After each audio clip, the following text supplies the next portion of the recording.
ನಮಸ್ತೆ Deere aspirants, ನಾನು ನಿಮ್ಮ ಪ್ರೀತಿಯ ಕಿಟ್ಟಿ ಸರ್.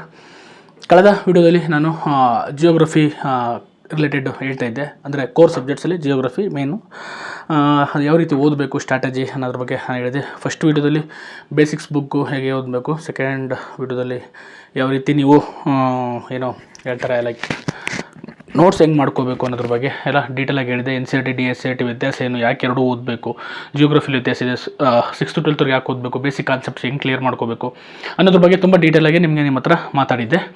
ಅದರದ ಮುಂದುವರೆದ ಭಾಗ ಜಿಯೋಗ್ರಫಿ ಇಷ್ಟಕ್ಕೆ ಮುಗಿಲಿಲ್ಲ. ಅಂತಂದರೆ ನೀವು ಒಂದು ಸಬ್ಜೆಕ್ಟ್ನ ಯಾವ ರೀತಿ ಓದ್ತೀರಾ ಅಂದರೆ ಫಸ್ಟು PYQ ಅನಾಲಿಸಿಸ್ ಮಾಡ್ತೀರಾ, ಬೇಸಿಕ್ಸ್ ಬುಕ್ ಓದ್ತೀರಾ, ರೆಫರೆನ್ಸ್ ಬುಕ್ ಓದ್ತೀರಾ, ಆಮೇಲೆ ಮತ್ತೆ PYQ ಸಾಲ್ವ್ ಮಾಡ್ತೀರಾ. ಇದೆಲ್ಲ ಒಂದು ಪ್ರೋಸೆಸ್ ನಡೆಯುತ್ತೆ.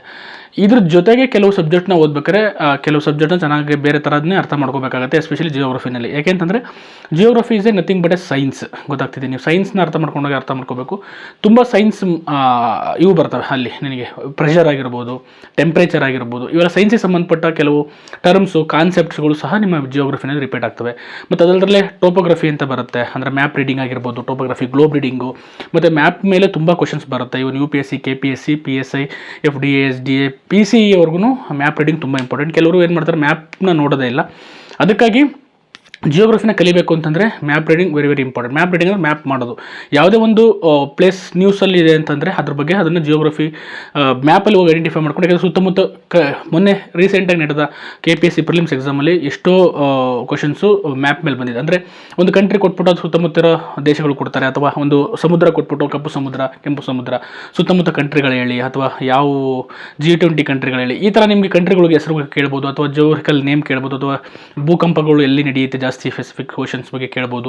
ಯಾವುದೇ ರೀತಿ ಪ್ರಶ್ನೆಗಳು ಸಹ ಬಂದರೂ ನೀವು ಈಸಿಯಾಗಿ ಆನ್ಸರ್ ಮಾಡಬೇಕು ಅಂತಂದರೆ ನಿಮಗೆ ಮ್ಯಾಪು ತುಂಬ ಫೆಮಿಲಿಯರ್ ಇರಬೇಕು. ಫೆಮಿಲಿಯರ್ ಅಂದರೆ ಎಲ್ಲಿ ಯಾವ ದೇಶ ಬರುತ್ತೆ, ಯಾವ ಕಂಟ್ರೀಸ್ ಬರುತ್ತೆ, ಮತ್ತು ಖಂಡಗಳ ಬಗ್ಗೆ ಗೊತ್ತಿರಬೇಕು, ಸಾಗರಗಳ ಬಗ್ಗೆ ಗೊತ್ತಿರಬೇಕು, ಪೆಸಿಫಿಕ್ ಓಷನ್, ಹಿಂದೂ ಮಹಾಸಾಗರ, ಎಲ್ಲ ರೀತಿಯ ಗೊತ್ತಿರಬೇಕು, ಮತ್ತು ಖಂಡಗಳು ಮತ್ತು ಭೂಶಿಖರಗಳು, ಈ ರೀತಿ ಇದ್ರ ಬಗ್ಗೆ ತುಂಬ ನಿಮಗೆ ನಾಲೆಡ್ಜ್ ಇರಬೇಕಾಗುತ್ತೆ. ಆ ನಾಲೆಡ್ಜ್ ಬರಬೇಕು ಅಂತಂದರೆ ನೀವು ಯಾವುದೇ ಥರ ಬುಕ್ ಓದಿದ್ರೂ ಆಗಲ್ಲ. ಅದಕ್ಕೆ ಜಿಯೋಗ್ರಫಿನ ನೀವು ಏನಾದರೂ ಒಂದು ಸತಿ ಓದಿದ್ಮೇಲೆ ಅದನ್ನು ಮ್ಯಾಪಲ್ಲಿ ಐಡೆಂಟಿಫೈ ಮಾಡಬೇಕು. ಅಕಸ್ಮಾತ್ ಮ್ಯಾಪಲ್ಲಿ ನೋಡ್ಕೋಬೇಕು ಯಾವ್ದಾದ್ರು ಒಂದು ದೇಶ ಇದೆ ಅಂತಂದರೆ, ಈಗ ಇಂಡಿಯಾ ಅಂತಂದರೆ ಇಂಡಿಯಾ ಸುತ್ತಮುತ್ತ ಬರೋ ಕಂಟ್ರಿಗಳು ಯಾವುವು, ಎಲ್ಲೆಲ್ಲಿ ಬಾರ್ಡರ್ ಶೇರ್ ಆಗಿದೆ, ಪಾಕಿಸ್ತಾನ ಎಲ್ಲಿದೆ, ಆಫ್ಘಾನಿಸ್ತಾನ ಇದೆ, ಚೀನಾ ಇಲ್ಲಿದೆ, ಬಾಂಗ್ಲಾದೇಶ ಇಲ್ಲಿದೆ, ನೇಪಾಳ ಇಲ್ಲಿದೆ, ಮಯನ್ಮಾರ್ ಇಲ್ಲಿದೆ, ಭೂತಾನ್ ಇಲ್ಲಿದೆ.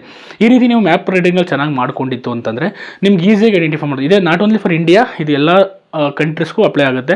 ಏಷ್ಯಾ ಖಂಡ ಆಗಿರ್ಬೋದು, ಅಮೆರಿಕ ಖಂಡ ಆಗಿರ್ಬೋದು, ಆಫ್ರಿಕಾ ಖಂಡಗಳ ಬಗ್ಗೆ ಫೆಮಿಲಿಯರ್ ಆಗಿರಬೇಕು. ಅದ್ರ ಜೊತೆ ಎಸ್ಪೆಷಲಿ ನಮ್ಮ ಇಂಡಿಯನ್ ಜಿಯೋಗ್ರಫಿ, ಇಂಡಿಯಾ ಅಲ್ಲಿ ರಾಜ್ಯಗಳು ಯಾವ್ಯಾವ ಪ್ಲೇಸಸ್ ಬರ್ತವೆ, ಮತ್ತು ಅದರಲ್ಲಿ ನಮ್ಮ ಕರ್ನಾಟಕ ಸ್ಪೆಸಿಫಿಕೇಷನ್ ತೊಗೊಂಡ್ರೆ ಕರ್ನಾಟಕ ಎಕ್ಸಾಮ್ಸ್ಗೆ ಕರ್ನಾಟಕದ ಕೆಲವು ಗೊತ್ತಿರಬೇಕು ನಿಮಗೆ. ಯಾವ್ಯಾವ ಪಾಸಸ್ಗಳಿದೆ, ವೆಸ್ಟರ್ನ್ ಘಾಟ್ಸ್ ಎಲ್ಲಿದೆ, ಈಸ್ಟರ್ನ್ ಘಾಟ್ಸ್ ಎಲ್ಲಿ ಬರುತ್ತೆ, ನಮ್ಮಲ್ಲಿ ನದಿಗಳು ಹೆಂಗೆ ಹರಿಯುತ್ತೆ, ಇದೆಲ್ಲನೂ ಸಹ, ಮತ್ತು ಪಶ್ಚಿಮ ಘಟ್ಟಗಳಲ್ಲಿ ಕಂಡು ಬರ್ತವೆ, ಮತ್ತು ಯಾವ್ಯಾವ ಥರ ಫಾರೆಸ್ಟ್ ಕಂಡು ಬರುತ್ತೆ, ಇದೆಲ್ಲ ನೀವು ಕಲಿಯೋದು ಜಿಯೋಗ್ರಫಿಲಿ ಓದ್ತೀರಾ.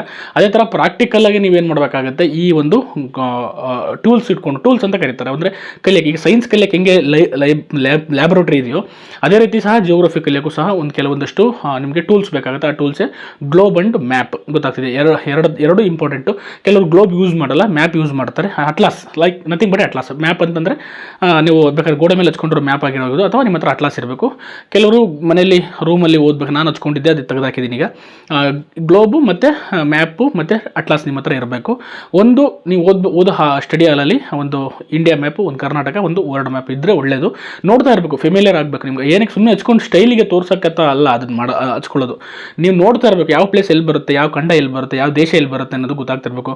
ಮತ್ತು ಈ ಕ್ವಾರ್ಟರ್ ಮೇಲೆ ಪಾಸ್ ಆಗೋ ದೇಶಗಳು ಯಾವ್ಯಾವು ಅಂತ ಗೊತ್ತಿರಬೇಕು. ತುಂಬ ನಾಲೆಡ್ಜ್ ಇದೆ ನಿಮ್ಗೆ. ಒಂದು 20 to 30% ಆಫ್ ದಿ ಜಿಯೋಗ್ರಫಿನ ನೀವು ಕಲಿಯೋದೇ ಮ್ಯಾಪ್ ಥ್ರೂ. ಮತ್ತು ಇರುತ್ತೆ, ಮತ್ತು ಭೂಮಿ ಹೆಂಗೆ ರೊಟೇಟ್ ಆಗುತ್ತೆ, ಮತ್ತು ಯಾಕದು ಆ ಶೇಪಲ್ಲಿದೆ, ಸೂರ್ಯನ ಕಿರಣಗಳು. ಈಗ ಅಕಸ್ಮಾತ್ ಮಾನ್ಸೂನ್ಗಳು ಅರ್ಥ ಮಾಡ್ಕೋಬೇಕಾದ್ರೆ ನಿಮಗೆ ಏನಾಗುತ್ತೆ, ಈ ಗ್ಲೋಬ್ ಎಲ್ಲ ಇಂಪಾರ್ಟೆಂಟ್ ಆಗುತ್ತೆ. ಯಾಕೆ ಭೂಮಿ ರೊಟೇಟ್ ಆಗ್ತಾ ಇರುತ್ತೆ, ಅದಕ್ಕೆ ಸೂರ್ಯನ ಕಿರಣಗಳು ಅದೆಲ್ಲ ನಿಮಗೆ ಗೊತ್ತಾಗೋದೇ ಗ್ಲೋಬಿಂದ. ಹಾಗಾಗಿ ನೀವು ಮ್ಯಾಪ್ ರೀಡಿಂಗ್ನ ಮತ್ತು ಗ್ಲೋಬ್ನ ನಿಮ್ಮ ಜಿಯೋಗ್ರಫಿ ಓದ್ಬೇಕಾದ್ರೆ ಅರ್ಥ ಮಾಡ್ಕೊಳ್ಳಿ. ನಿಮ್ಮ ಹತ್ರ ಇಟ್ಕೊಂಡ್ರೆ ಒಳ್ಳೇದು. ಒಂದು ಗ್ಲೋಬ್ ತೊಗೊಂಡು ಇಟ್ಕೊಂಡ್ರು ಏನು ತೊಂದರೆ ಇಲ್ಲ, ತಪ್ಪಿಲ್ಲ, ನೀವು ಕಲಿಯೋಕ್ಕೆ ಈಸಿ ಆಗುತ್ತೆ. ಯಾವ ಖಂಡ, ಯಾಕೆಂದರೆ ಮ್ಯಾಪ್ ಅಂತಂದರೆ ಅದನ್ನು ಏನು ರೆಕ್ಟ್ಯಾಂಗಲ್ ಶೇಪಲ್ಲಿ ಹಾಕಿರ್ತಾರೆ.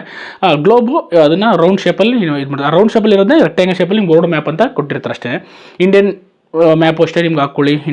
ಕರ್ನಾಟಕ ಮ್ಯಾಪ್ ತೊಗೊಳ್ಳಿ, ಯಾವ ಬಾರ್ಡ್ರ್ಗಳು ಬರ್ತವೆ, ಎಲ್ಲಿ ಬರ್ತವೆ, ಮತ್ತು ನಿಮ್ಮ ಕರ್ನಾಟಕ ಸುತ್ತಮುತ್ತ ಇರೋ ರಾಜ್ಯಗಳು ಯಾವುವು ಎಲ್ಲ ನಿಮಗೆ ಗೊತ್ತಿರಬೇಕು. ಮತ್ತು ಈಗ ಒಂದು ಕ್ವಶನ್ಸ್ ಕೇಳಿದರು, ಕರ್ನಾಟಕದಿಂದ ನಾವು ನಡೀತಾ ಹೋದರೆ ಎಷ್ಟು ರಾಜ್ಯಗಳನ್ನ ಪಾಸ್ ಆದರೆ ನಮ್ಮ ಇದು ನಾರ್ತ್ ಈಸ್ಟರ್ನ್ ಸ್ಟೇಟ್ಗಳು ಸಿಗ್ತವೆ ಅಂತ ಅನ್ನೋದ್ರ ಬಗ್ಗೆ ಕ್ವಶನ್ಸ್ ಕೇಳಿದರು.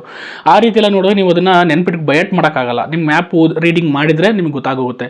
ಕರ್ನಾಟಕ ಆದಮೇಲೆ ಯಾವ್ದು ಬರುತ್ತೆ, ಅದಾದಮೇಲೆ ಯಾವ ರಾಜ್ಯ ಬರುತ್ತೆ, ಅದಾದಮೇಲೆ ಯಾವ ರಾಜ್ಯ ಬರುತ್ತೆ, ಎಷ್ಟು ರಾಜ್ಯಗಳು ಪಾಸ್ ಆದರೆ ಬೇರೆ ರಾಜ್ಯ ಸಿಗುತ್ತೆ ಅನ್ನೋದ್ರ ಬಗ್ಗೆ ನಿಮಗೆಲ್ಲ ಐಡಿಯಾ ಇರಬೇಕು. ಅರ್ಥ ಆಗ್ತಿದೆಯಾ? ಕರ್ನಾಟಕದ ಭೂಶಿಖರ, ಭಾರತದ ಭೂಶಿಖರಗಳು, ಎಲ್ಲದ್ರ ಬಗ್ಗೆನೂ ಐಡಿಯಾ ಇರಬೇಕು. ಅದೆಲ್ಲ ನಿಮ್ಗೆ ಸಿಗೋದು ಈ ಒಂದು ಫಸ್ಟು ನಾನು ನಿಮಗೆ ಗ್ಲೋಬ್ ಬಗ್ಗೆ ತೋರಿಸ್ಬಿಡ್ತೀನಿ. ಇದು ಗ್ಲೋಬು, ಒಂದು ಸಿಂಪಲ್ ಗ್ಲೋಬ್ ನೀವು ಇಟ್ಕೊಂಡಿದ್ರೆ ಯೂಸ್ ಆಗುತ್ತೆ ನಿಮ್ಗೆ. ಏನಕ್ಕಾದರೂ ಎಕ್ಸಾಮ್ ಪರ್ಪಸ್ಸು ಮಾಡಬೇಕಾದಾಗ ತುಂಬ ಹೆಲ್ಪ್ಫುಲ್ ಆಗುತ್ತೆ ಈ ರೀತಿ ಗ್ಲೋಬ್ಗಳು. ಏನಕ್ಕೆ ಅಂತಂದರೆ ಈಗ ನೋಡಿ ಇಂಡಿಯಾ ಇಲ್ಲಿದೆ ಅಂತ ನಾವು ಏಷ್ಯಾ ಖಂಡ ನೋಡಿ, ಭೂಮಿ ಇರೋದು ಯಾಕೆ ಸರ್ ಹಿಂಗೆ ವಾಲ್ಕೊಂಡೈತೆ ಅಂತಂದರೆ ಭೂಮಿ ರೊಟೇಟ್ ಆಗೋದೇ ಇದೇ ಥರ. ಗೊತ್ತಾಗ್ತಿದೆಯಾ? ಈ ಒಂದು ಜಿಯೋಯ್ಡ್ ಶೇಪಲ್ಲಿದೆ. ಈ ಜಿಯೋಯ್ಡ್ ಶೇಪಲ್ಲಿರೋದು ನಿಮಗೆ ಸಿಗುತ್ತೆ ನೋಡಿ. ಭಾರತ ಇಲ್ಲಿದೆ, ಇದು ಈಕ್ವೇಟರು. ಗೊತ್ತಾಗ್ತಿದೆ? ಈಕ್ವೇಟರ್ ಪಾಸ್ ಆಗುತ್ತೆ. ಈಕ್ವೇಟರ್ ಮೇಲೆ ಇದೆ ದಕ್ಷಿಣ ಅರ್ಧಗೋಳ, ಉತ್ತರ ಅರ್ಧಗೋಳ ಅಂತ ಕರೀತಾರೆ. ಮತ್ತು ಇಲ್ಲಿಂದ 0 ಡಿಗ್ರಿ ಬರುತ್ತೆ. 0 ಡಿಗ್ರಿ ಎಲ್ಲ ನಿಮ್ಗೆ ಇದರಲ್ಲಿ ಮ್ಯಾಪಲ್ಲಿ ಆಗುತ್ತೆ. ಮತ್ತು ಟ್ರಾಪಿಕ್ ಆಫ್ ಕ್ಯಾನ್ಸರು ಗೊತ್ತಾಗ್ತಾ, ಅದೇ ಕರ್ನಾಟಕ ಸಂಕ್ರಾಂತಿ ಇರುತ್ತೆ, ಮಕರ ಸಂಕ್ರಾಂತಿ ಇರುತ್ತೆ, ಎಲ್ಲ ಗೊತ್ತಾಗುತ್ತೆ. ನಮ್ಮ ದೇಶದ ಮೇಲೆ ಯಾವ ಮಕರ ಸಂಕ್ರಾಂತಿ ವೃತ್ತ ಪಾಸಾಗಿದೆ, ಕರ್ನಾಟಕ ಸಂಕ್ರಾಂತಿ ವೃತ್ತ ಪಾಸಾಗಿದೆಯೋ, ಮತ್ತು ಎಷ್ಟು ರಾಜ್ಯಗಳ ಮೇಲೆ ಪಾಸಾಗಿದೆ, ಮತ್ತು ನಮಗೆ 82.5 ಡಿಗ್ರಿ ಏನು ಬರುತ್ತೆ, ಅದೆಲ್ಲ ನಿಮಗೆ ಗೊತ್ತಾಗೋದು ಈ ಒಂದು ಗ್ಲೋಬಿಂದ. ಮತ್ತು ಈಗ ನಮ್ಮ ಮಾನ್ಸೂನ್ ಬಂದಾಗ ಭೂಮಿ ಯಾಕೆ ಉತ್ತರ ಅರ್ಧಗೋಳದಲ್ಲಿ ಬೆಳಕೆ ಆಗಿರುತ್ತೆ, ಅವಾಗ ಕತ್ಲೆ ಎಲ್ಲಾಗುತ್ತೆ, ಯಾವ ರಾಜ್ಯಗಳ ಯಾವ ದೇಶಗಳಲ್ಲಿ ಕತ್ಲೆ ಆಗಿರುತ್ತೆ, ಮತ್ತು ಭೂಮಿ ಹೆಂಗೆ ರೊಟೇಟ್ ಆಗುತ್ತೆ, ಈ ರೀತಿ ರೊಟೇಟ್ ಆಗುತ್ತೆ. ಗೊತ್ತಾಗ್ತಿದೆಯಾ? ಈ ರೀತಿ ನಿಮಗೆ ಎಲ್ಲ ಏನಾಗುತ್ತೆ ಈ ಗ್ಲೋಬಲ್ಲಿ ಮಾಹಿತಿ ಸಿಗುತ್ತೆ. ಮತ್ತು ಯಾವ್ಯಾವ ಖಂಡಗಳು, ಯಾವ ರಾಜ್ಯಗಳು, ಯಾವ ದೇಶಗಳಲ್ಲಿ ಯಾವ ಸಾಗರಗಳು ಕಂಡು ಬರುತ್ತೆ, ಆಫ್ರಿಕಾ ಖಂಡ ಆಗಿರ್ಬೋದು, ಯಾವ ಖಂಡದ ಮೇಲೆ ಯಾವಿದೆ, ಕೆಲವೊಂದು ದಕ್ಷಿಣದ ಹೋಗಿ ಮತ್ತು ಉತ್ತರ ಏರಿಕೆ ಕ್ರಮ ಮತ್ತು ಇಳಿಕೆ ಕ್ರಮದಲ್ಲಿ ಏನು ಮಾಡಿ ಈ ಕೊಡ್ರಿ ಅಂತ ಪ್ರಶ್ನೆಗಳು ಕೇಳ್ತಾರೆ. ಅವಾಗ ನಿಮಗೆ ಇದು ಎಲ್ಪ್ ಆಗುತ್ತೆ. ಈ ಥರ ನೋಡಿದ್ರೆ ಗ್ಲೋಬ್ನ ನೋಡಿದ್ರೆ ಸುಮ್ಮನೆ ಕೂತ್ಕೊಂಡು ಬೇಜಾರಾದಾಗ ತಿರುಗಿಸ್ತಾ ಕೂತ್ಕೊಳ್ಳಿ, ಯಾವ್ಯಾವ ಕಂಟ್ರಿ ಎಲ್ಲೆಲ್ಲಿ ಬರುತ್ತೆ ಗೊತ್ತಾಗ್ತಿದೆ. ಆಮೇಲೆ ಈಗ ಇರಾನ್ ಇರಾಕು ಯುದ್ಧ ನಡೀತೆ, ಎಲ್ಲಿ ಬರುತ್ತೆ ಇರಾನ್ ಇರಾಕು, ಎಲ್ಲಿ ಕಂಡು ಬರುತ್ತೆ, ಇರಾಕು ಮತ್ತು ಇರಾನು ಎಲ್ಲಿ ಕಂಡು ಬರ್ತವೆ ನೋಡಿ ಇಲ್ಲಿ. ಈ ರೀತಿ ನಾವು ಎಲ್ಲಿ ಕಡೆ ಏಷ್ಯಾದಲ್ಲಿ ಕಂಡು ಬರುತ್ತೆ, ಏಷ್ಯಾದಲ್ಲಿ ಎಲ್ಲಿ ಬರುತ್ತೆ, ಭಾರತದಿಂದ ಎಷ್ಟು ದೂರ ಇದೆ, ಭಾರತ ಇರಾನ್ನ ದಾಟಬೇಕು ಅಂತ ರೀಚ್ ಆಗಬೇಕು ಅಂದರೆ ಎಷ್ಟು ಕಂಟ್ರಿನ ಪಾಸ್ ಆಗಬೇಕು. ಈ ರೀತಿ ನೀವೇನಾದರೂ ಓದ್ತಾ ಹೋಯ್ತು ಅಂದರೆ ತುಂಬ ನೀಟಾಗಿ ಅರ್ಥ ಆಗ್ತಿದೆ. ಅದಕ್ಕೋಸ್ಕರ ನಾನು ಹೇಳೋದು ಚೆನ್ನಾಗಿ ಓದ್ಕೊಳ್ಳಿ ಅನ್ನೋದು. ಅದೇ ಅರ್ಥ ಆಗ್ತಿದೆಯಾ?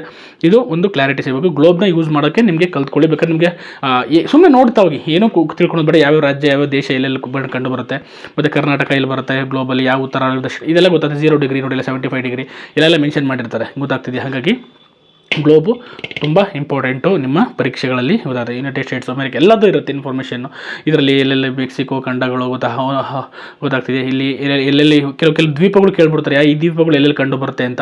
ಇದು ನಿಮಗೆ ಒಂದು ಪಿಕ್ಚರೈಸ್ ಅಂದರೆ ಮೆಮೊರಿ ತುಂಬ ಚೆನ್ನಾಗಿ ಇಟ್ಕೊಳೋಕ್ಕೆ ನಿಮಗೆ ಹೆಲ್ಪ್ ಮಾಡುತ್ತೆ ಈ ಗ್ಲೋಬು. ಗೊತ್ತಾಗ್ತದೆ? ಇದು ಒಂದು ನಿಮ್ಮ ಸ್ಟಡಿ ಟೂಲ್ ಆಗಬೇಕು. ಅರ್ಥ ಆಗ್ತಿದೆಯಾ? ನೆಕ್ಸ್ಟ್ ಬರೋದು ನಿಮಗೆ ಅಟ್ಲಾಸ್. ಗೊತ್ತಾಗ್ತಿದೆಯಾ? This is the atlas. ನಾನು ಯೂಸ್ ಮಾಡ್ಬೇಕು. ನಾನು ಆಕ್ಸ್ಫರ್ಡ್ ತೊಗೊಂಡಿದ್ದೆ, Oxford school atlas. I think BSc ಓದ್ಬೇಕಾದ್ರೆ ಇದನ್ನು ತೊಗೊಂಡಿದ್ದು, ಅಂದರೆ 2011-12 ಅನ್ಸುತ್ತೆ. ಅವಾಗ ನಾನು ನೋಡಿ ಈ ಥರ ಎಲ್ಲ ಮಾರ್ಕ್ ಮಾಡಿ ಇಟ್ಕೊಂಡು ನಾನು ಓದ್ತಾ ಇದ್ದೆ. ಈ ಥರ ಏನಾದರೂ ಎಕ್ಸ್ಟ್ರಾ ಇನ್ಫಾರ್ಮೇಷನ್ ಬಂದರೆ ಬರ್ಕೊತಾ ಇದ್ದೆ. ಗೊತ್ತಾಗ್ತಿದೆ? ಮಾರ್ಕ್ ಮಾಡಿಕೊಂಡು ನನಗೇನೇನು ಬೇಕು, ಇದು ಫಿಸಿಕಲ್ಲು ಮತ್ತು ಪೊಲಿಟಿಕಲ್ಲು ಮತ್ತು ಫಿಸಿಕಲ್ಲು ನಿಮ್ಗೆ ಎರಡೂ ಸಿಗುತ್ತೆ, ನೋಡ್ಕೋಬೋದು. ಇದರೆಲ್ಲ ಇದಿರುತ್ತೆ ನಿಮ್ಗೆ. ಆಲ್ಮೋಸ್ಟ್ ಆಲ್ ಒಂದೊಂದು ಖಂಡನೂ ಎಕ್ಸ್ಪ್ಲೇನ್ ಮಾಡಿ ಹೇಳ್ತಿದ್ದಾರೆ. ನದಿಗಳು ವ್ಯವಸ್ಥೆ ಆಗಿರ್ಬೋದು, ಗೊತ್ತಾಗ್ತಿದೆಯಲ್ಲ, ನಿಮಗೆ ಸಿಗುತ್ತೆ, ನೋಡ್ಕೋಬೋದು.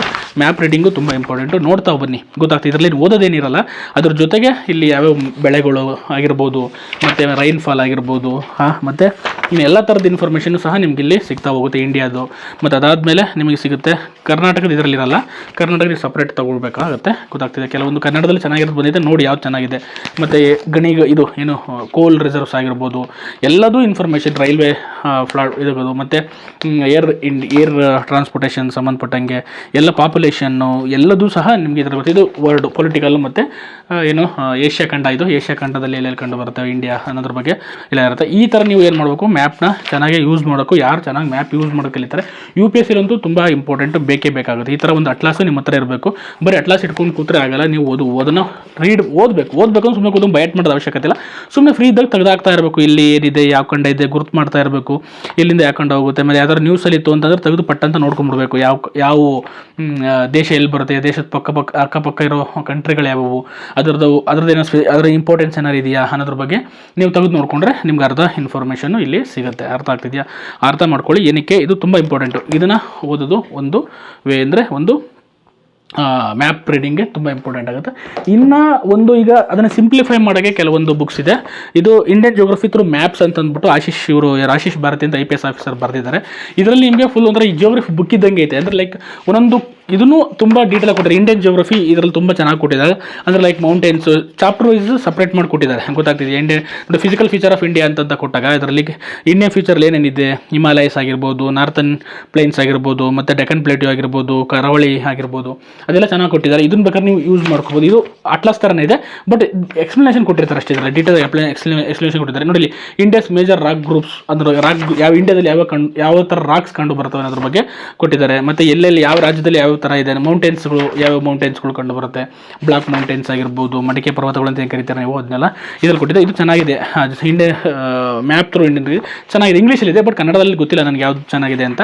ನಾನು ತೊಗೊಂಡಿದ್ದು ಇಂಗ್ಲೀಷಲ್ಲಿ, ಗೊತ್ತಾಯಿತು. ಮತ್ತು ಮೇನ್ಸ್ ರೀಸನ್ಸ್ ಆಫ್ ಇಂಡಿಯಾ ಗೊತ್ತಾಗ್ತದೆ, ಇದು ಚೆನ್ನಾಗಿದೆ. ನೋಡಿ ಈ ಥರ ನೀವು ಇದರೆಲ್ಲ ನೀವು ಮಾರ್ಕ್ ಮಾಡ್ಕೊಂಡು ನೋಡಿಕೊಂಡು ಓದಿದ್ರೆ ನಿಮ್ಗೆ ಯೂಸ್ ಆಗುತ್ತೆ. ಮತ್ತು ಇದರಲ್ಲಿ ತುಂಬ ಇನ್ಫಾರ್ಮೇಷನ್ ಕೊಟ್ಟಿದ್ದಾರೆ, ಗೊತ್ತಾಗ್ತಿದೆ. ಇದನ್ನು ಇದನ್ನು ಅಷ್ಟೇ ಓದಿದ್ರೆ ಸುಮ್ಮನೆ ಯಾವಾಗಲಾರು ಒಂದೊಂದು ಚಾಪ್ಟ್ರು ಡೈಲಿ ಒಂದೊಂದು ಚಾಪ್ಟರ್ ಥರ ಲೆಕ್ಕ ಹಾಕೊಂಡ್ರು ಒಂದು 18-20 ಚಾಪ್ಟರ್ ಇದ್ದಾವೆ, ನೀವು 30 ಚಾಪ್ಟರ್ ಇದ್ದಾವೆ ಅಂದ್ಕೊತೀನಿ.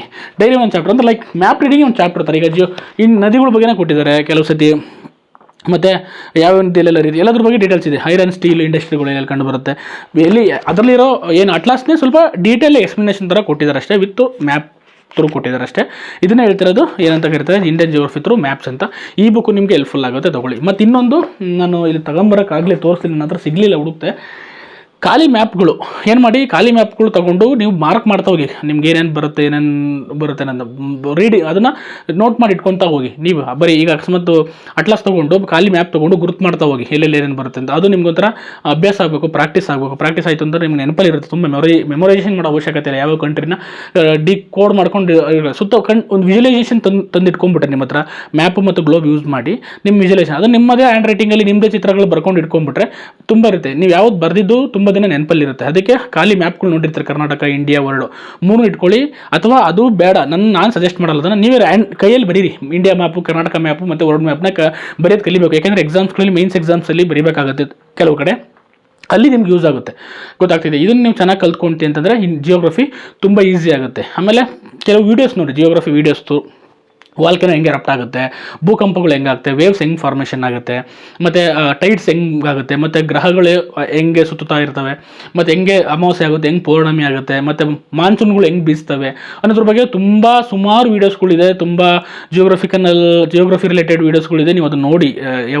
ಕೆಲವು ಕಾನ್ಸೆಪ್ಟ್ ಎಲ್ಲ ಬರ್ತವೆ, ಅರ್ಥ ಆಗಲ್ಲ. ಈಗ ಇದು ಯಾವುದು ವಾರ್ಮ್ ಕರೆಂಟ್ಸು, ಕೋಲ್ಡ್ ಕರೆಂಟ್ಸು, ತುಂಬ ಕಾನ್ಸೆಪ್ಟು ಅರ್ಥ ಆಗಲ್ಲ, ಮತ್ತು ಎಲ್ಲಿನೋ ಲಾನಿನೋ ಅವೆಲ್ಲ ಅರ್ಥ ಆಗಲ್ಲ. ಅವಾಗ ಏನು ಮಾಡಿ, ನೀವು ವೀಡಿಯೋಸ್ ನೋಡಿ, ಗೊತ್ತಾಯ್ತಾ, ವೀಡಿಯೋಸ್ ನೋಡಿ ಅರ್ಥ ಮಾಡ್ಕೋಬೋದು. ಹೆಂಗೆ high temperature to low temperature pass ಆಗ್ತವೆ, ವಿಂಡ್ಸ್ಗಳು ಗೊತ್ತಾಗ್ತಿದೆಯಾ, ಮತ್ತು ಪ್ರೆಷರಿಂದ ಹೆಂಗೆ ಆಗಿದೆ, ಮತ್ತು ಇವು ಏನು ಸ್ಟಾಟೋಸ್ಪಿಯರು, ಮೀಸೋಪಿಯರು, ಅಯನೋಸ್ಪಿಯರ್ಗಳು ಯಾವ ರೀತಿ ಇರುತ್ತೆ, ಅಲ್ಲಿ ಹೆಂಗೆ ಯಾವ ರೀತಿ ಎನ್ವೈರನ್ಮೆಂಟ್ ಇದೆ ಅನ್ನೋದನ್ನೆಲ್ಲ ನೀವು ಬೇಕಾದ್ರೆ ಪಿಕ್ಚರೈಸೇಷನ್ನು ಮತ್ತು ಈಗೇನು ತುಂಬ ವೀಡಿಯೋಸು ಫ್ರೀಯಾಗಿ ಅವೈಲೇಬಲ್ ಇದೆ, ಅವನ್ನೆಲ್ಲ ಯೂಸ್ ಮಾಡಿಕೊಂಡು ನೀವು ಕಲಿಬೇಕು. ಬರೀ ಒಂದು ಸಬ್ಜೆಕ್ಟ್ನ ಬರೀ ಬುಕ್ ಓದಿ ಕ್ವಶನ್ ಪೇಪರ್ ಸಾಲ್ವ್ ಮಾಡಿದ್ರೆ ಆಗಲ್ಲ. ಇವನ್ನೆಲ್ಲ ಲರ್ನಿಂಗ್ ಏಡ್ಸ್ ಅಂತ ಕರೀತಾರೆ. ಗ್ಲೋಬ್ ಆಗಿರ್ಬೋದು, ಮ್ಯಾಪ್ ರೀಡಿಂಗ್ ಆಗಿರ್ಬೋದು, ಇವನ್ನೆಲ್ಲ ಲರ್ನಿಂಗ್ ಏಡ್ಸ್ ಅಂತ ಕರೀತಾರೆ. ಪರಿಕರಗಳು ಅಥವಾ ಕಲಿಕೆಯ ಪರಿಕರಗಳು ಅಂತ ಕರೀತೀವಿ. ಇವ್ನು ನೀವು ಚೆನ್ನಾಗಿ ಯೂಸ್ ಮಾಡಿಕೊಂಡ್ರೆ, ಎಫೆಕ್ಟಿವ್ ಆಗಿ ಯೂಸ್ ಮಾಡಿಕೊಂಡ್ರೆ ನೀವು ಎಕ್ಸಾಮ್ಸಲ್ಲಿ ತುಂಬ ಚೆನ್ನಾಗಿ ಪಾಸ್ ಮಾಡ್ಬೋದು. ಮತ್ತು ಯಾವುದೋ ಕ್ವಶನ್ಸ್ಗೆ ನೀವು ಕಲ್ತಿರೋ ಎಲ್ಲೋ ಸ್ಕಿಲ್ಸು ನಿಮ್ಗೆ ಯೂಸ್ ಆಗುತ್ತೆ. ನಾನೊಂದು ಎಕ್ಸಾಂಪಲ್ ಹೇಳ್ತೀನಿ, ಯಾವುದು ನನಗೆ ಆ ಥರ ಯೂಸ್ ಆಯಿತು ಅಂತಂದರೆ, ಯಾಕೆಂದರೆ ನಾವು ಸುತ್ತಮುತ್ತ ನೋಡೋ TV ಚಾನಲ್ಸು ಸಹ, ನಾವು ನೋಡೋ ಸೋಷಿಯಲ್ ಮೀಡಿಯಾಸು ಸಹ ನಮಗೆ ತುಂಬ ಯೂಸ್ ಆಗುತ್ತೆ. ಒಂದು ಕತೆ ಹೇಳ್ಬಿಡ್ತೀನಿ. ಕತೆ ಇಟ್ಸ್ ರಿಯಲ್ ಸ್ಟೋರಿ. ನಾನು FD ಎಕ್ಸಾಮ್ ಬರೀಬೇಕಾದ್ರೆ ಒಂದು ಕ್ವಶನ್ಸ್ ಕೇಳಿದರು. ಅಂಡಮಾನ್ ನಿಕೋಬಾರ್ಗಳಲ್ಲಿ ಕಂಡುಬರುವ ಬುಡಕಟ್ಟು ಜನಾಂಗಗಳು ಯಾವುದು ಅಂತ ಕೇಳಿದರು. ಅದರಲ್ಲಿ ಜಾರ್ವೋ, ಹೋಂಗೆ ಮತ್ತು ಇನ್ನೊಂದು ಯಾವುದೋ ಒಂದು ಕೊಟ್ಟಿದ್ರು. ಬಟ್ ನನಗೆ ಶಾಂಪೇನ್ ಅಂತ ಕೇಳಿದರು. ನನಗೆ ಗೊತ್ತಿರಲಿಲ್ಲ, ನಾನು ಓದಿರಲಿಲ್ಲ ಅದ್ರ ಬಗ್ಗೆ ಡೀಟೇಲಾಗಿ. ಅವಾಗ ನಾನು ಒಂದು ಪ್ರೋಗ್ರಾಮ್ ನೋಡ್ತಿದ್ದೆ, ಈ ಕನ್ನಡ ಅಥವಾ ಈಗ ಜಿ ಟಿವಿನೋ ಅಥವಾ ಕಲರ್ಸ್ ಏನೋ ಆಗಿದೆ ಅದು. ಅಲ್ಲ ಒಂದು ಪ್ರೋಗ್ರಾಮ್ ಬರ್ತಿತ್ತು, ಪೇಟೆ ಮಂದಿ ಕಾಡಿಗೆ ಬಂದರು ಅಂತ ಒಂದು ಪ್ರೋಗ್ರಾಮ್ ಬರ್ತಿತ್ತು. ಆ ಪ್ರೋಗ್ರಾಮ್ನ ಈ ವರ್ಷ ಇದರಲ್ಲಿ ಅಂಡಮಾನ್ ನಿಕೋಬಾರಲ್ಲಿ ಶೂಟ್ ಮಾಡಿದರು. ಅಲ್ಲಿ ಒಂದು 2 ಟೀಮ್ ಮಾಡಿದರು. ಆ ಟೀಮ್ಗೆ ಜಾರ್ವೋ ಮತ್ತು ಹೋಂಗೆ ಅಂತ ಇಟ್ಟು ನಾನು ಅದನ್ನು ಫಾಲೋ ಮಾಡ್ತಾ ಇದ್ದೆ, ಆ ಒಂದು ಎಪಿಸೋಡ್ಸ್ಗಳನ್ನ. ಆವಾಗ ನನಗೆ ಅದು ತಲೆಯಲ್ಲಿತ್ತು, ಜಾರ್ವೋ ಮತ್ತು ಹೋಂಗೆ ಎಲ್ಲೋ ಕೇಳಿದ್ದೀನಲ್ಲ ಅಂತ. ಒಂದು ಆ ಎಕ್ಸಾಮ್ಗೆ ಬರೀಬೇಕಾದ್ರೆ ಅವೆರಡು ಆಪ್ಷನ್ಸ್ ನೋಡಿದಾಗ ನನಗೆ ಗೊತ್ತಾಯಿತು, ಓಕೆ ಇದೆಲ್ಲೋ ಕೇಳಿದ್ದೀನಿ ಅಂತ. ನೀವು ಸ್ವಲ್ಪ ರಿಕಾಲ್ ಮಾಡಿದಾಗ ಇದು ಅಂಡಮಾನ್ ನಿಕೋಬಾರಲ್ಲಿ ಕಂಡು ಬರುತ್ತೆ ಅಂದರೆ ಮೋಸ್ಟ್ಲಿ ಇದಕ್ಕೆ ಲಿಂಕ್ ಆಗ್ಬೋದು ಅಂತ ಅಂದ್ಕೊಂಡು ನಾನು ಜಾರ್ವೋ ಮತ್ತು ಹೋಂಗೆ 2 A B ಅಂತ 2 ಹಾಕಿ ಬಂದಿದ್ದೆ. ಇದು ರೈಟ್ ಆನ್ಸರ್ ಆಗಿತ್ತು, ಗೊತ್ತಾಗ್ತಿದೆಯಾ. 2 ಜಾರ್ವೋ ಮತ್ತು ಹೋಂಗೆಗಳು ಇದು ಅಂಡಮಾನ್ ನಿಕೋಬಾರಲ್ಲಿ ಕಂಡುಬರುವ 2 ಬುಡಕಟ್ಟು ಜನಾಂಗಗಳು, ಗೊತ್ತಾಗ್ತಿದೆ. ಈ ರೀತಿ ನಾವು ನೋಡಿದ ಕೆಲವು ದಿನನಿತ್ಯದ ಲೈಫಲ್ಲೂ ಸಹ ಕಂಡುಬರುತ್ತೆ ಎಕ್ಸಾಂಪಲ್ಸು. ಈಗ ಮೊನ್ನೆ ಒಂದು ಕ್ವಶನ್ಸ್ ಕೇಳಿದರು, ಏನಂತ ಪಾತ್ರೆ ಅಡುಗೆ ಮಾಡಬೇಕಾದ್ರೆ ಯಾಕೆ ಪಾತ್ರೆಯ ತಳ ಕಪ್ಪಗಾಗಿರುತ್ತೆ ಅಂತ ಕೇಳಿದರು. ಗೊತ್ತಾಗ್ತದೆ. ಇದು ಸಿಂಪಲ್. ನೀವು ಡೈಲಿ ಲೈಫಲ್ಲಿ ನೋಡಿರ್ತೀರ, ಮನೆ ಪಾತ್ರೆ ಬೆಳಗ್ಬೇಕಾದ್ರೆ ಹೆಣ್ಮಕ್ಳು ಅಥವಾ ಗಂಡು ಮಕ್ಕಳು, ಹಾಸ್ಟೆಲಿರೋರು, ಪಿ ಜಿಲಿರೋರು ಪಾತ್ರೆ ತಳ ಕಪ್ಪಗಾಗಿರುತ್ತೆ. ಯಾಕಾಗಿರುತ್ತೆ ಅನ್ನೋದು ನಾವು ಅಬ್ಸರ್ವ್ ಮಾಡಿರಲ್ಲ. ಬಟ್ ಅದಕ್ಕೆ ನೀವು ಕರೆಕ್ಟಾಗಿ ನೀವು ಸೈಂಟಿಫಿಕ್ ಆಗಿ ತಿಳ್ಕೊಂಡಿದ್ರೆ ಅದಕ್ಕೇನು ಯಾವ ಬುಕ್ ಓದೋದು ಬೇಕಾಗಿಲ್ಲ, ಕಾಮನ್ ಸೆನ್ಸ್ ಆಗಿ ಆನ್ಸರ್ ಮಾಡೋದು. ಏನಂತಂದರೆ ಇಂಧನ ಅಪೂರ್ಣವಾಗಿ ದಹನ ಆದರೆ ಈ ಫ್ಯೂಯಲ್ಲು ಇನ್ಕಂಪ್ಲೀಟ್ ಆಗಿ ಬರ್ನ್ ಆಯಿತು ಅಂತಂದ್ರೆ ಏನಾಗುತ್ತೆ, ಕಾರ್ಬನ್ ಡೈಆಕ್ಸೈಡ್ ರಿಲೀಸ್ ಆಗುತ್ತೆ. ಅದೇ ಥರ ಡೀಸೆಲ್ ಪೆಟ್ರೋಲ್ ಇಂಜಿನ್ಗಳಲ್ಲಿ ಅಪೂರ್ಣ ದಹನ ಉಂಟಾದಾಗ ನಮಗೆ carbon dioxide, carbon monoxide release ಆಗ್ತವೆ. ಇದೇ ಸಿಂಪಲ್ ಕಾನ್ಸೆಪ್ಟ್. ಈ ಥರ ಒಂದು ಸಬ್ಜೆಕ್ಟ್ನ ಕೇವಲ ಬುಕ್ಕಿಂದ ಅರ್ಥ ಮಾಡ್ಕೊಳಕ್ಕಾಗಲ್ಲ. ನಾವು ಬೇರೆ ಬೇರೆ ಲರ್ನಿಂಗ್ ಏಡ್ಸ್ನ ಯೂಸ್ ಮಾಡಬೇಕು. ಅವೇ ಈ ಒಂದು ಸಬ್ಜೆಕ್ಟ್ಸ್ನ ಕಲಿಯೋಕ್ಕೆ ಈಸಿ ಆಗುತ್ತೆ. ಅದೇ ರೀತಿ ಸೈನ್ಸ್ಗೆ, ಕೆಮಿಸ್ಟ್ರಿಗೂ, ಬಯಾಲಜಿಗೂ ಸ್ಪೆಸಿಮೆನ್ಸ್ ಯೂಸ್ ಮಾಡ್ತೀವಿ, ಕೆಮಿಸ್ಟ್ರಿನಲ್ಲಿ ಲ್ಯಾಬ್ರೇಟರಿ ಯೂಸ್ ಮಾಡ್ತೀವಿ, ಮತ್ತು ಫಿಸಿಕ್ಸಲ್ಲಿ ಕೆಲವು ಎಕ್ಸ್ಪೆರಿಮೆಂಟ್ ಮಾಡಿ ನೋಡ್ತೀವಿ, ಸೈಂಟಿಫಿಕ್ಕಾಗಿ ನೋಡ್ತೀವಿ, ಡೈಲಿ ಲೈಫಲ್ಲಿ ನೋಡ್ತೀವಿ. ಈ ಥರ ಕಲ್ತ್ಕೊಂಡ್ರೆ ನಿಮಗೆ ತುಂಬ ನೆನಪಲ್ಲಿರುತ್ತೆ. ಇದನ್ನು ಹೇಳ್ತಾರೆ, ಏನಂತ ಕರೀತಾರೆ, ಕಾನ್ಸೆಪ್ಟ್ ಬೇಸ್ಡ್ ಲರ್ನಿಂಗ್ ಅಂತಲೇ ಸಹ ಕರೀತಾರೆ. ಇದನ್ನೆಲ್ಲ ಯೂಸ್ ಮಾಡ್ಕೊಂಡು ಕಲಿಬೇಕು. ಬರೀ ನಾಟ್ ಓನ್ಲಿ ಬುಕ್ ಓದ್ಕೊಂಡು ಬರೀ ವೀಡಿಯೋ ನೋಡ್ಕೊಂಡು ಕುತ್ಕೊಳ್ಬೇಡ್ರಿ. ನೀವು ಇದನ್ನೆಲ್ಲ ಯೂಸ್ ಮಾಡ್ಕೊಂಡು ಕಲ್ತ್ರೆ ನಿಮಗೆ ತುಂಬ ದಿನ ನೆನಪಲ್ಲಿರುತ್ತೆ ಅಂತ ಹೇಳ್ತಾ, ಜಿಯೋಗ್ರಫಿನ ಮ್ಯಾಪ್ ಮತ್ತು ಗ್ಲೋಬ್ ರೂಪದಲ್ಲಿ ಚೆನ್ನಾಗಿ ಕಲ್ತ್ಕೊಳ್ಳಿ. ಅರ್ಥ. ನೆಕ್ಸ್ಟ್ ವೀಡಿಯೋದಲ್ಲಿ ನಾನು ಇನ್ನೂ ಎಕನಾಮಿಕ್ಸ್ ರಿಲೇಟೆಡ್, ಎಕನಾಮಿಕ್ಸ್ ಯಾವ ರೀತಿ ಓದಬೇಕು ಮತ್ತು ಅದಕ್ಕೆ ಹೆಂಗೆ ಯೂಸ್ ಮಾಡಬೇಕು, ಡೈಲಿ ಲೈಫಲ್ಲಿ ಎಕನಾಮಿಕ್ಸ್ ಹೆಂಗಿದೆ ಮತ್ತು ಎಕ್ಸಾಮ್ಸ್ಗೆ ಹೆಂಗೆ ಯೂಸ್ ಮಾಡಬೇಕು ಅನ್ನೋದು, ಎಕನಾಮಿಕ್ಸು, ಹಿಸ್ಟ್ರಿ, ಪೊಲಿಟಿ ಬಗ್ಗೆ ಹೇಳ್ತಾ ಹೋಗ್ತೀನಿ. ಆಮೇಲೆ ನೆಕ್ಸ್ಟ್ ವೀಡಿಯೋದಲ್ಲಿ ಜಿಯೋಗ್ರಫಿ ಯಾವುದು ರೆಫರೆನ್ಸ್ ಬುಕ್ಕು ಓದಬೇಕು, ಯಾವ ರೀತಿ ಓದಬೇಕು ಅನ್ನೋದ್ರ ಬಗ್ಗೆ ನಾನು ಡೀಟೇಲಾಗಿ ಹೇಳ್ತೀನಿ. ಯಾವ ರೆಫರೆನ್ಸ್ ಬುಕ್ ತೊಗೋಬೇಕು ಮತ್ತು ಹೆಂಗೆ ಓದಬೇಕು ಅನ್ನೋದ್ರ ಬಗ್ಗೆ ನಾನು ನಿಮಗೆ ಡೀಟೇಲಾಗಿ ಹೇಳ್ತೀನಿ. ಹಾಗಾಗಿ ನೆಕ್ಸ್ಟ್ ವೀಡಿಯೋದಲ್ಲಿ ಭೇಟಿ ಆಗೋಣ. ಯಾರು ಚಾನಲ್ ಸಬ್ಸ್ಕ್ರೈಬ್ ಮಾಡ್ಕೊಳ್ಳಿ, ಶೇರ್ ಮಾಡಿ, ವಿಡಿಯೋನ ಎಲ್ಲರೂ ರೀಚ್ ಮಾಡಿ. ಮತ್ತು PSI ESI ಪ್ರಿಪ್ರೇಷನ್ ಮಾಡ್ತಿರೋರು, PC ಪ್ರಿಪ್ರೇಷನ್ ಮಾಡ್ತಿರೋರು, PSI ಮಿಷನ್ ಎಕ್ಸ್ ಅಂತ ಫ್ರೀ ವೀಡಿಯೋಸ್ಗಳಿದೆ. ನೀವು ಬೇಕಾದ್ರೆ ಅವ್ರು ನೋಡಿ ಅದರಿಂದ ಏನಾದ್ರು ಕಲ್ತ್ಕೊಳ್ಳಿ. ಗೊತ್ತಾಗ್ತಿದೆ. ಯಾಕೆಂದರೆ ಅದಕ್ಕೆ ಡೆಡಿಕೇಟಾಗಿ ಮಾಡ್ತಿದ್ದೀನಿ. ಪೇಪರ್ 1, ಪೇಪರ್ 2 ಎಲ್ಲದನ್ನು ಹೇಳ್ತಾ ಇದ್ದೀವಿ, ಥ್ರೂ ವೀಡಿಯೋಸ್ ಮುಖಾಂತರ ಹೇಳ್ತಾ ಇದ್ದೀನಿ. ನಿಮ್ಗೆ ಹೆಲ್ಪ್ ಆಗುತ್ತೆ ಖಂಡಿತ. ಅದು ನಿಮಗೆ ಮುಂದಿನ ಒಂದೇನು ಓದೋಕ್ಕೆ ಹೆಂಗೆ ಮಾಡಬೇಕು ಅನ್ನೋದ್ರ ಬಗ್ಗೆ ಒಂದು ಐಡಿಯಾ ಸಿಗುತ್ತೆ ಅಂತ ಹೇಳ್ತಾ ನೆಕ್ಸ್ಟ್ ವೀಡಿಯೋದಲ್ಲಿ ಭೇಟಿ ಆಗ್ತೀನಿ. ಪ್ಲೀಸ್ ಸಬ್ಸ್ಕ್ರೈಬ್, ನಿಮ್ಮ ಫ್ರೆಂಡ್ಸಿಗೆ ಶೇರ್ ಮಾಡಿ ಅಂತ ಹೇಳ್ತಾ ಎಲ್ಲರಿಗೂ ಒಳ್ಳೆಯದಾಗಲಿ. Thank you so much.